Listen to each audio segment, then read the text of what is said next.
this brief practice is going to be about the theme in yoga called Asteya. So Asteya is one of the moral or ethical principles, or known as yamas in yoga philosophy, and this means non-stealing. So we think of stealing a little bit more broadly than stealing objects in this context, right? So many of you might not be a thief in the typical sense that you would think of stealing something, but there's a lot of subtle ways that we can steal from others and from ourselves. So you can think of this, for example, as how maybe something like anxiety, right? Something that brings you into the past or into the future is stealing the present moment from yourself. So we can use the yoga practice to kind of reconnect with the present and to notice maybe these subtle ways that we are stealing from ourselves, not just on the mat, but in our lives, right? So the practice can kind of help show us some areas in our life where maybe we can start filling back up versus stealing from ourselves. So with this brief practice, we're going to start with a breath. So the breath that we're going to work with here is just an ujjayi breath. Inhale and exhale through the nose with a slight constriction in the back of the throat. You're going to do 5 rounds with an open mouth to get used to it. So you're going to pretend that your palm of your hand is a mirror and that you're fogging up the mirror with your mouth. So inhale through the nose and then fog up the mirror. Do this 4 times, your own pace, or at my count. Inhale. Again. Maybe close the eyes now. You can keep your hand lifted or lower it.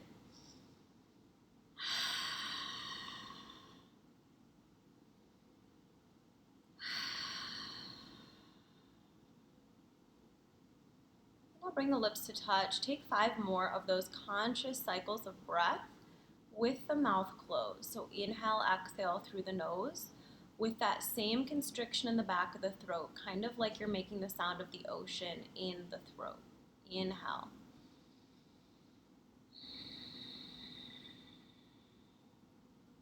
Four more times, your own pace. Just observing how this breath right away starts to draw your awareness inward. Listening to the sound of our own breath can help us shift the spotlight of our attention to the present.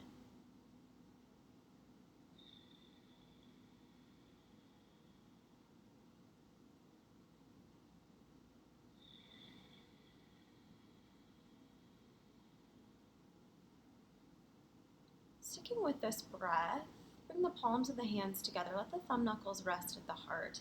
We're going to take a mudra here. Again, a mudra in yoga is simply a hand gesture exercise thought to shift subtle energy. So the mudra we're taking here is very simple. It's called Dove Mudra, and there's just a little bit of space between the palms.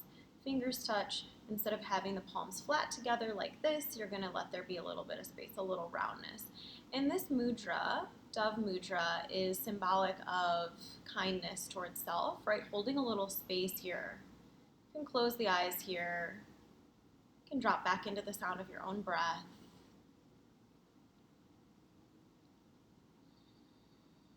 And just pausing here. This other yama in yoga called ahimsa,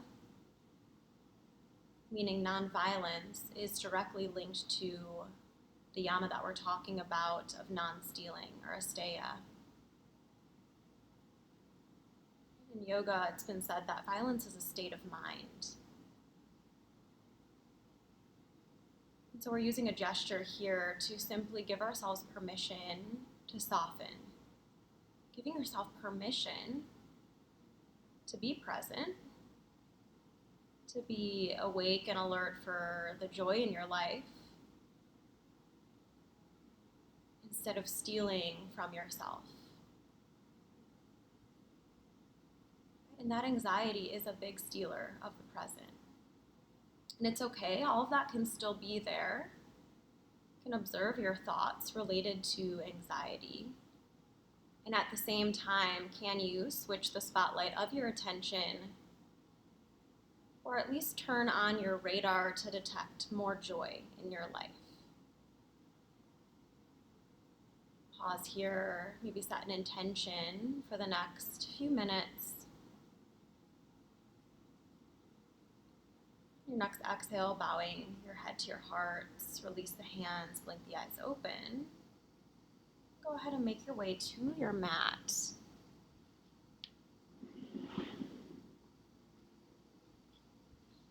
you get on your mat, we'll start right away in all fours. Palms to the mat, toes can be curled under, and we'll take some movement here. So inhale with that ujjayi breath, drop the belly, extend the heart and chest. Exhale, curl everything in. So moving back and forth in cat-cow here. Now, if you're someone who practices yoga all the time, observe, are you just kind of going through the motions, right? That could be an example of stealing from yourself too. So can you actually hone into the joy, the peace, the sensation of these simple movements instead of going to that place of habitual zoning out? And if you're someone who's new to the practice, can you simply notice if there's any unexpected joy in these poses? Maybe it's even just the exhale, that release. Maybe it's even just taking these few moments in your day to move your body. Taking one more pass here. Pause in a neutral tabletop position. We're going to move into thread the needle. So you're going to inhale, extend the right arm to the sky. So getting some space here. And then threading that arm underneath the left, you're going to come to rest on the right ear or cheek. The left fingertips are going to walk forward. You can press into the left palm and you can spin the heart and chest open toward the sky. Imagine that you can get the right side of the body spinning towards the sky. So that's the action. And again, another example of stealing from yourself, at least in the practice, would be really pushing yourself beyond your edge, right? So we want to go to that place that might be a little uncomfortable, where sensation is intense, but also where we can still find the breath. So don't steal from yourself a pose that is not yours, meaning go to a place that is still in line with honoring your body as it is today. And you might notice that my voice is a little harder to talk and breathe here, so just notice that in yourself. Take another breath. And then slowly unwind, being patient in these twists here. As the breath, of course, becomes harder to breathe. Once you're back in tabletop, any movements here, so I like to move back and forth in cat-cow, and I actually like to add an open mouth exhale here. So inhale to cow, and then like you're fogging up a mirror, just like we started. 2 more. Just give yourself that opportunity to release. Releasing the past. Give yourself permission to step away from any of those worries over the future. Allow yourself to be here as we move into the other side. So this time you're going to lift the other arm up. For me, that's the left arm. And then you're going to thread that underneath the right. Come to rest on the left ear or cheek. And then here, the right fingertips can walk forward. Can press into that right palm, spin the heart and chest open. Again, like you're making that movement from the left side of the body, the furthest part away from the ceiling. And it's spinning everything open from there. And then again, a couple of breaths.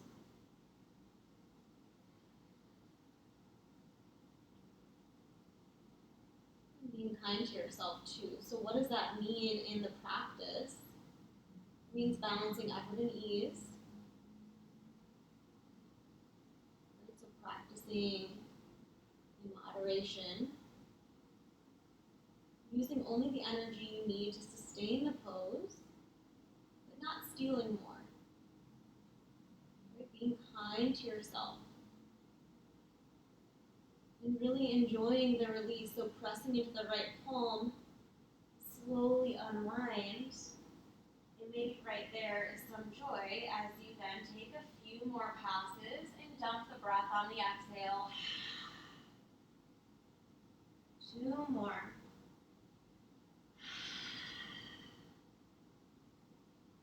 Last pass of cat-cow, open mouth exhale. From here, toes curled under if they're not. Walk the hands further out in front of you. And then find your way into downward facing dog. Pedal through the feet, bend one knee and then the other. Just releasing any old stagnant energy. From here, slowly lower the knees, sink back into a child's pose. Here in child's pose, pause, feel the forehead resting on the mat.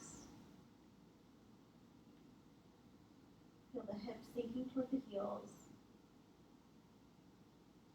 And this is a place where you can find some ease. Give yourself permission to rest.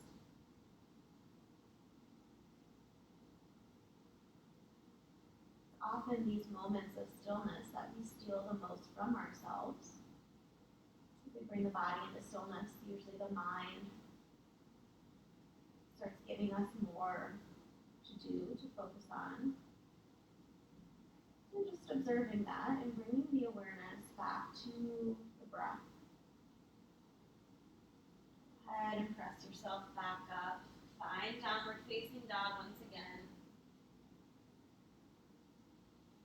And then from down dog, you're going to step the right foot forward and through between the hands.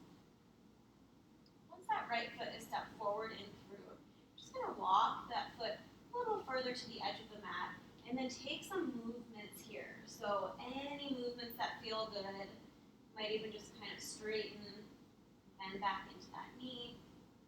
Just working out the kinks. Use your breath. Feel the body. Really no right or wrong here, just getting some movement so you can feel what's going on. From here, go ahead and lower that back knee.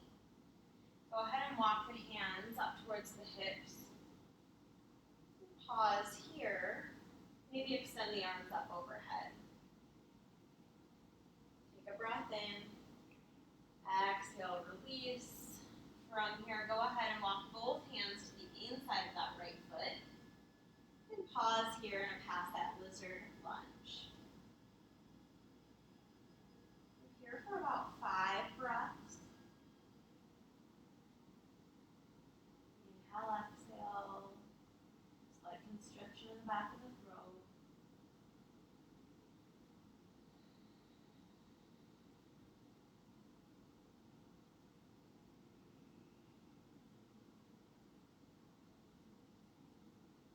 Remember, a lot of the magic happens when we hold poses like this. So we really start to get the benefits. So remind yourself of that as it becomes more difficult to sustain. You can make sure you can still breathe. And maybe occasionally asking yourself to notice where or are you stealing from yourself in this moment.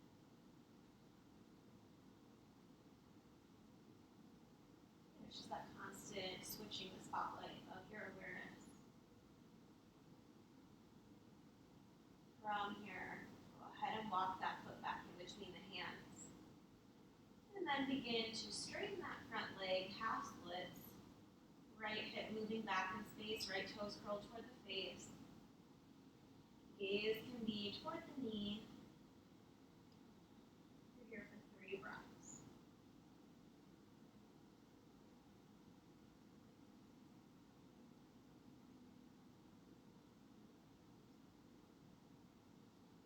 Slowly walking the hands forward, bending back into that knee, plant the hands, curl the back toes, lift the back knee, stepping back into downward facing dog.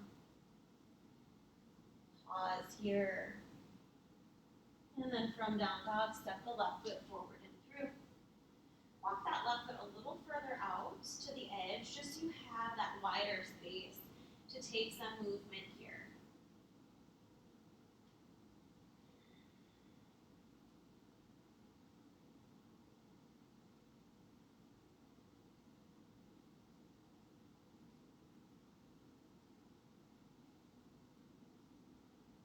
And then pause. Go ahead and lower that back knee. Walk the hands up towards the hips.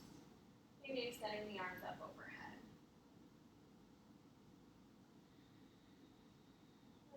breath in, lift the heart and chest. Exhale to lower the hands. Walk the left foot to the outer edge, both hands to the inside, lizard lunge. So again, deep hip opener. Use your breath here.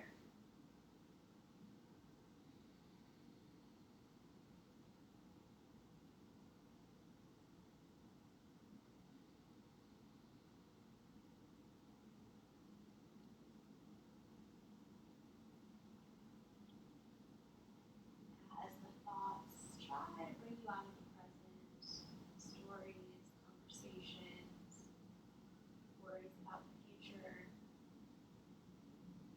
seeing if you can remind yourself, my thoughts are mine, but not me. You are whatever is happening in the present. Don't steal the joy of the present from yourself. Be here another breath. Slowly walk that foot back in between the hands. And from that lunge, you'll begin to straighten that front leg, finding half splits. Left toes curl toward the face. Of course, if you have blocks, you can have blocks either side of your leg, just tenting with hands, fingertips to the mat. So using blocks, or if you don't have blocks, even a stack of books. So using props and support in our practice is another way to demonstrate that nonviolence towards self, or compassion, kindness. Or it's this subtle signal saying it's okay to be supported. Don't need over effort. Go ahead and walk the hands forward. Plant the hands, curl the back toes, and step back into downward facing dog. And then from down dog, slowly lower the knees to the mat. And sink back into a child's pose once again. This time in child's pose, taking 3 open mouth ujjayi exhales, again, like you're fogging a mirror. Every exhale, imagining something you can let go of. Leave this mini practice feeling lighter.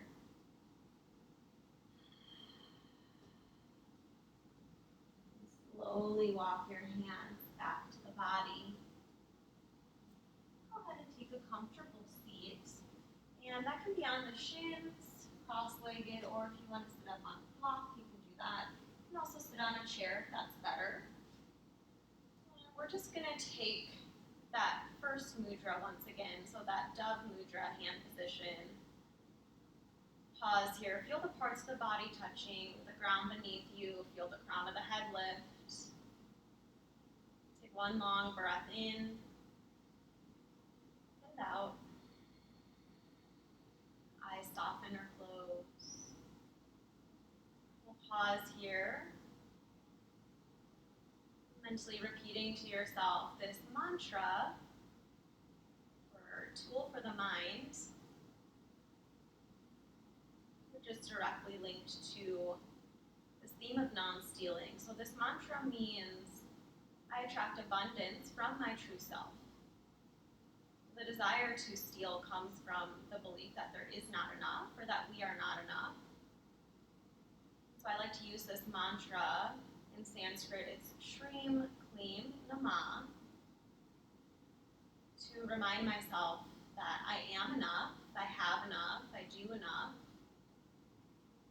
to help me cultivate abundance from within instead of the external world. And when we look within versus outside of ourselves, it automatically has this way of helping us remain present and awake and alert for the joy in our life. So pausing here, and we'll work with that mantra a couple times. Shrim Klim Nama. Just mentally repeat it to yourself. Or if you prefer repeating it the way of I attract abundance from my true self, you can do that too. Say it again. Shrim Klim Nama. I attract abundance from my true self.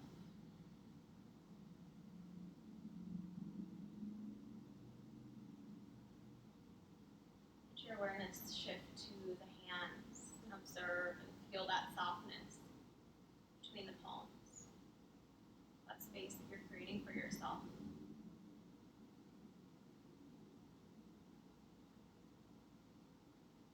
That symbol of kindness, compassion, nonviolence. We can be violent to ourselves and others in subtle ways.